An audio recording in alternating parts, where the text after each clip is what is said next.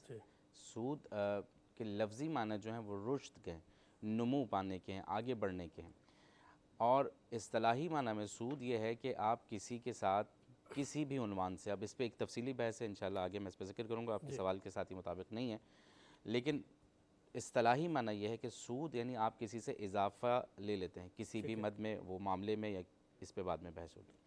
قرآن مجید میں جہاں تک آپ نے فرمایا کہ قرآن مجید میں اس پہ کہاں اور کس طرح بات ہوئی ہے، رسول اکرم صلی اللہ علیہ وآلہ وسلم جب مکے میں تھے اور پھر آپ صلی اللہ علیہ وآلہ وسلم نے مکہ چھوڑا، اس کے بعد مدینہ آئے، تو مکے میں بھی یہ حالات تھے کہ لوگ دوسرے کا مال اس طریقے سے لے جاتے تھے کہ غریب غریب تر ہوتا جا رہا تھا اور امیر امیر تر ہوتا جا رہا تھا، اس کی ثروت میں اضافہ ہوتا چلا جا رہا تھا۔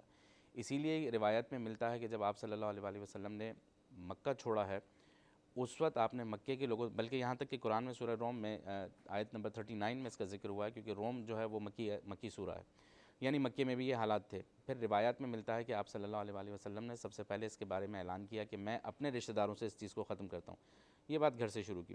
سورہ روم میں آ جائیے، اس کے علاوہ سورہ بقرہ کی ابھی جو آپ نے تلاوت سماعت فرمائی 275 سے 280 تک، اس میں بات ہوئی ہے، تفصیل کے ساتھ بات ہوئی ہے کہ پروردگار عالم فرما رہا ہے کہ جو لوگ منافع لے رہے ہیں، سود لے رہے ہیں، اضافہ لے رہے ہیں، وہ شیطان کی طرح، اب حبت کہتے ہیں، ایک لفظ ہے جس کے معنی ہے دیوانہ پن، شیطانی دیوانہ پن۔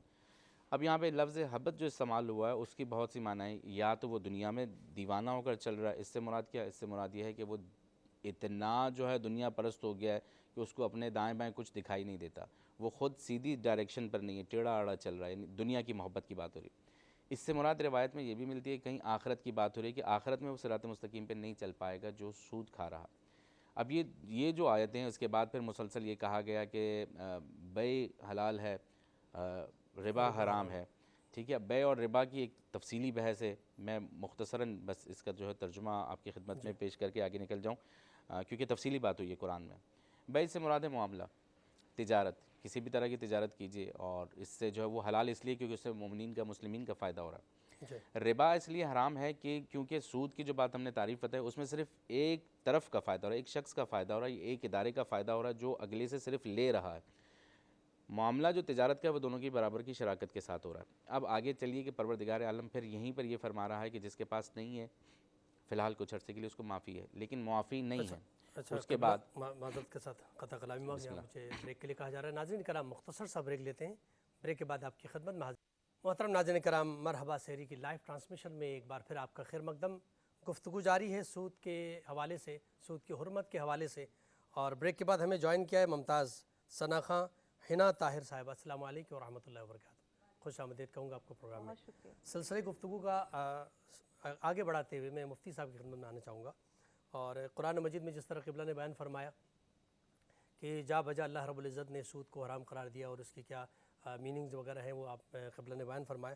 آپ اسی حوالے سے آپ مزید اس کی وضاحت فرمائیں کہ قرآن نے کس انداز میں، کس طرح سختی سے اس کاروبار کو منع فرمایا۔ نحمدہ ونصلی ونسلم علی رسولہ الکریم، اما بعد، فاعوذ باللہ من الشیطان الرجیم، بسم اللہ الرحمن الرحیم۔ قال اللہ تعالی فی القرآن المجید والفرقان الحمید، یا ایہا الذین آمنوا اتقوا اللہ وذروا ما بقی من الربا ان کنتم مؤمنین فإن لم تفعلوا فأذنوا بحرب من اللہ ورسولہ وإن تبتم فلکم رؤوس اموالکم لا تظلمون ولا تظلمون۔ آمنت باللہ، صدق اللہ العظیم۔ آج کا موضوع سود کے عنوان سے ہے، اور یہ بالخصوص اہل اسلام کے لیے اس دور جدید کے اندر ایک بڑا مسئلہ ہے، اس لیے کہ شریعت اسلامیہ کے اعتبار سے اس کے احکام بڑے واضح ہیں، اور امت مسلمہ جو ہے شریعت پر پابندی کے دعوے دار بھی ہے، لیکن پھر بھی اس وقت دنیا کے اندر جہاں جہاں ہمارا مسلم معاشرہ ہے، کسی نہ کسی صورت میں سود وہاں موجود ہے۔ قرآن کریم فرقان حمید کے احکام اس حوالے سے بالکل واضح ہیں اور اس کی وعید بھی واضح ہے۔ رب فرماتا ہے یا ایھا الذین آمنوا اتقوا اللہ وذروا ما بقی من الربا، اے ایمان والو اللہ سے ڈرتے رہو اور سود کا کاروبار اگر کسی نے کیا ہے تو اب جو کچھ ہے وہ اسے چھوڑ دے، ٹھیک ہے۔ فَإِن لَّمْ تَفْعَلُوا فَأْذَنُوا بِحَرْبٍ مِّنَ اللَّهِ، اب اگر کوئی ایسا نہیں کرتا تو پھر اس کے لیے اللہ اور اس کے رسول کی طرف سے اعلان جنگ ہے۔ اس کے متبادل اگر کوئی نظام لاتا ہے تو گویا وہ اللہ اور اس کے رسول کے ساتھ اعلان جنگ کرتا ہے۔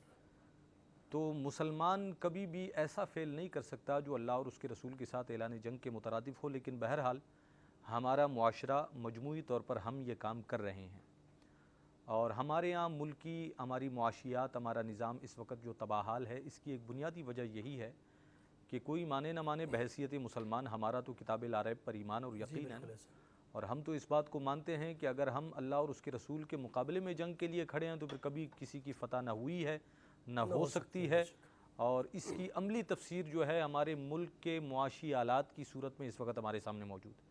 ہم بڑے بڑے قرضے بھی لیتے ہیں، اور ہر نئی حکومت بلند و بانگ دعوے بھی کرتی ہے ترقی کے، خوشحالی کے، روزگار کے اور ہر چیز کے، اور اس کے لیے پھر ایک لمبا چوڑا پلان بھی بنایا جاتا ہے، اس کے لیے بجٹ بنائے جاتے ہیں، معاشیات کے ماہرین لائے جاتے ہیں، لیکن جب اینڈ آف دی ڈے ہم دیکھتے ہیں تو نتیجہ زیرو ہے۔ ہم جہاں تھے وہاں سے ایک قدم اور نیچے گرے ہیں، اوپر نہیں آئے۔ لیکن یہ ہمارے لیے اب بھی تنبیہ ہے کہ سدھر جائیں، سنور جائیں، اور اللہ اور اس کے رسول سے اعلان جنگ کے طور پر جو نظام ہمارے سامنے ہے اسے چھوڑ کر تقوی اختیار کرتے ہوئے اس نظام کی طرف جائیں جو اسلام نے اپنے ماننے والوں کو، مسلمانوں کو ایک معاشی نظام دیا ہے جو اس سود سے پاک ہے۔ اور اللہ رب العزت کے جتنے بھی احکامات ہیں اگر ان میں آپ غور کریں تو ان میں ایک بنیادی بات یہ ہے کہ وہ انسانوں کے فائدے کے لیے ہیں، اور جن چیزوں سے روکا گیا ہے اس میں انسانیت ہی کا نقصان اور معاشرے کی تباہی ہے۔ سود میں بھی یہی معاملہ ہے، جس طرح حضرت نے مجھ سے قبل فرمایا کہ اس کی ممانعت کی وجوہات میں سے ایک وجہ یہ ہے کہ یہاں ایک طرف تو فائدہ ہی فائدہ ہے اور دوسری طرف جو ہے ایک طبقے کا استحصال ہو رہا ہے۔ اسلام نے اسی استحصالی نظام کے خاتمے کے لیے، امیر اور غریب کی اس تفریق کو مٹانے کے لیے کہ ایک شخص کچھ بھی نہ کرے، فقط اپنا سرمایہ لگا کر اس سے سود ہی کماتا رہے، سامنے والا جو اصل مال لوٹا نہیں سکتا وہ سود کے تلے دبا رہے اور بس اس کا استحصال اسی طرح چلتا رہے۔ تو اس زمانے میں شاید یہ انفرادی طور پر کام ہوتا تھا اور افراد اس کا شکار ہوتے تھے، لیکن اس دور جدید کے اندر میں دیکھتا ہوں کہ اب انفرادی کے بجائے یہ انٹرنیشنل لیول پر ہے اور کچھ ممالک اس کا شکار ہیں۔ اب انفرادی طور پر کتنے لوگ ایسا قرض لیتے ہیں میرے علم میں نہیں، لیکن ملکی سطح پر تو جو ہم قرض لے رہے ہیں وہ سود ہی پر ہے۔ اچھا، پھر نتیجہ وہی ہمارے سامنے ہے جس طرح عام آدمی کا استحصال ہوتا تھا کہ ہم تو اپنی اصل رقم نہیں چکا پا رہے اور اس پر سود جو ہے نا وہ اصل رقم سے بھی بڑھ گیا ہے۔ ہم جتنا کچھ کماتے ہیں، جو ٹیکسز جمع کرتے ہیں، جب قرض دینے کی باری آتی ہے تو قرض کہاں سے دیں گے؟ ابھی تک ہم سود کی قسط پوری نہیں کر پائے۔ اچھا، پھر اس قسط کو پورا کرنے کے لیے ہم ایک نیا قرض لیتے ہیں ایک نئے سود کے ساتھ، اور پھر وہ ہمارے سر لگا ہوتا ہے۔ تو یہ طے در طے تباہی کی طرف ہم بڑھ رہے ہیں، اور ایک دن اس کا اختتام تو ہونا ہے، اور وہ اختتام وہی ہے جسے آج کی اس دنیا میں ڈیفالٹ کہا جاتا ہے۔ ہم اس کی طرف بڑھ رہے ہیں۔ ہاں، دن بدن ڈوبتے چلے جا رہے ہیں اور خدا کے اس حکم کی نافرمانی دن بدن اعلانیہ کرتے چلے جا رہے ہیں۔ بے شک ایسا ہی۔ ہمارے ساتھ تشریف فرما یاسم علی صاحب اپنے دربار سے تشریف لائے ہیں، میں گزارش کروں گا بارگاہ رسالت باب میں گلہائے عقیدت پیش کریں۔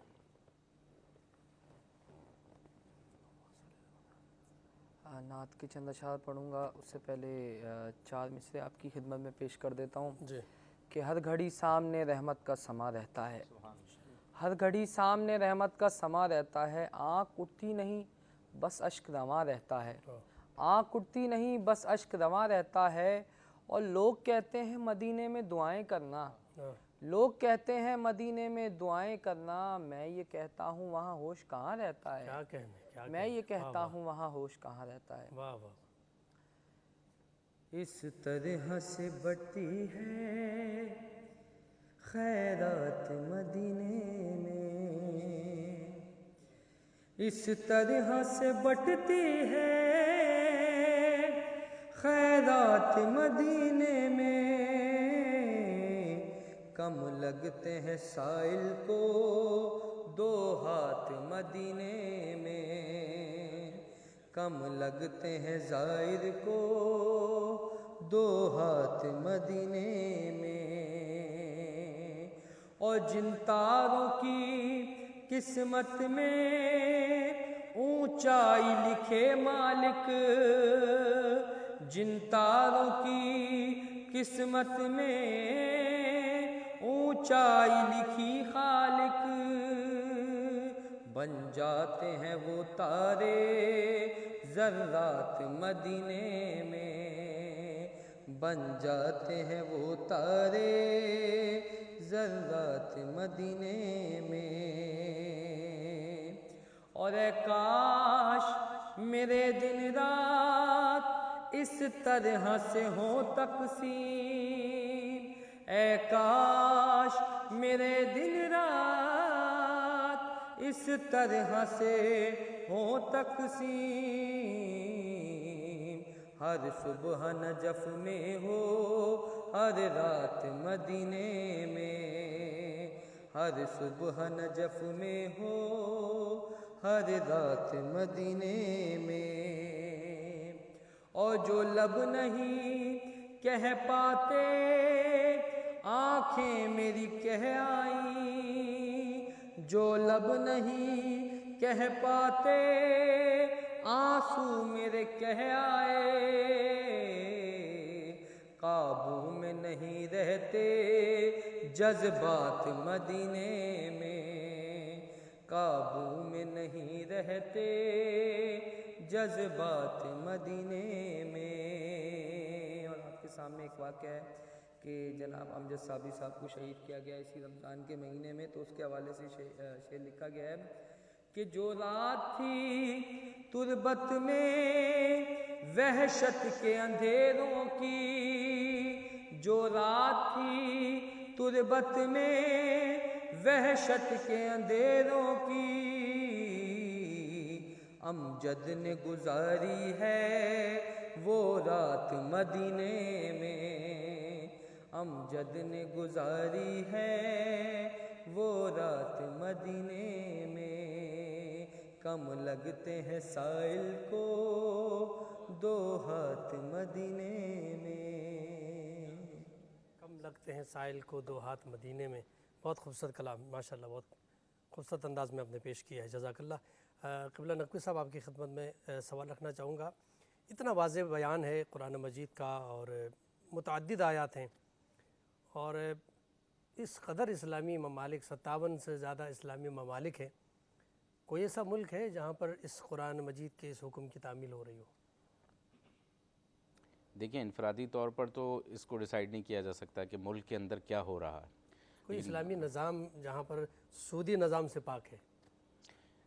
میں نے تو جہاں تک وزٹ کیا ہے، میں ایران کی بات کروں گا، ایران کے اندر میں نے اپنی آنکھوں سے مشاہدہ بھی کیا ہے، اور ایران کے اندر نظام ہے ایک، میں دوسرے ممالک میں گیا نہیں ہوں اس لیے کہہ نہیں سکتا ہوں، لیکن وہاں میں نے دیکھا ہے کہ وہاں کیونکہ حکومت جو ہے وہ مذہبی حکومت ہے، ایک علماء کی حکومت ہے، فقیہ کی حکومت ہے، تو وہاں کا جو بینکنگ نظام ہے یا اس کے علاوہ جو دوسرے سیکٹرز کام کر رہے ہیں اس میں سود ہمیں کہیں دکھائی نہیں دیا، اس لیے میں نے لفظ استعمال کیا کہ انفرادی کا ہمیں نہیں پتہ، لیکن جو وہاں پہ اجتماعی طور پر کام ہو رہے ہیں وہاں ہمیں سود دکھائی نہیں دیا۔ کراچی یونیورسٹی کے ایک پی ایچ ڈی کے ہم اثر ہمارے ساتھی تھے، مفتی ہیں بلکہ مفتی وسیع بٹ صاحب، انہوں نے اسی پہ تحقیق کیا، ان کا پی ایچ ڈی کا مقالہ اسی پر ہے۔ اچھا، تو وہ کسی ایک چینل پر یہ اس حوالے سے بات کر رہے تھے، وہ یہ بھی یہی کہہ رہے تھے کہ پوری دنیا میں اسلامی ممالک میں، دنیا میں سمجھ اسلامی ممالک میں صرف ایران ہے جہاں پر 100% سودی کاروبار سے پاک جی ایسا ہی ہے، ان کا کہنا ہے، کیونکہ وہ تحقیق کر چکے ہیں اس پر۔ دو شہادتیں تو آ گئی نا اب آپ کے پاس، جی دو شہادتیں آ گئی آپ کے پاس۔ ہاں، یہ وہ انہوں نے یہ کسی ٹی وی چینل پر یہ ایسا ہی ہے، باقی دوسرے ممالک میں جہاں ہم گئے وہاں بینکنگ کا ہم نے کوئی اتنا وہ تجربہ ہوا نہیں ہمارا، لیکن وہاں رہے دیکھا تو ایک نظام جو ہے وہ جو فقہ کے اعتبار سے چلنا چاہیے، فقیہ جس نظام کو چلا رہے ہیں سنت اور احکام الہی کے مطابق، تو بالکل ویسا ہی ہے، اس میں کسی قسم کا کوئی شک کسی کو ہے تو نہیں ہونا چاہیے۔ احادیث مبارکہ کے اندر بھی جا بجا اللہ کے نبی صلی اللہ علیہ وسلم نے اس نظام کے بارے میں بیان فرمایا اور اس کی بڑی مذمت آئی ہے، کیا فرماتے ہیں آپ؟ احادیث میں تو بہت صراحت کے ساتھ نبی اکرم صلی اللہ علیہ وآلہ وسلم اپنے آخری وقت میں بھی یہ ذکر کرتے ہیں، یہاں تک کہ وصیت میں فرمایا یا علی الربا 70 جزءا، ربا کے سود کے 70 جز ہیں، 70 اجزاء ہیں، یا 70 اس کے جو ہیں آپ طبقات کہہ لیں، ان میں سے سب سے جو نیچے جو سب سے سہل ہے اس کی بات فرماتے ہیں کہ ان ينكح الرجل امه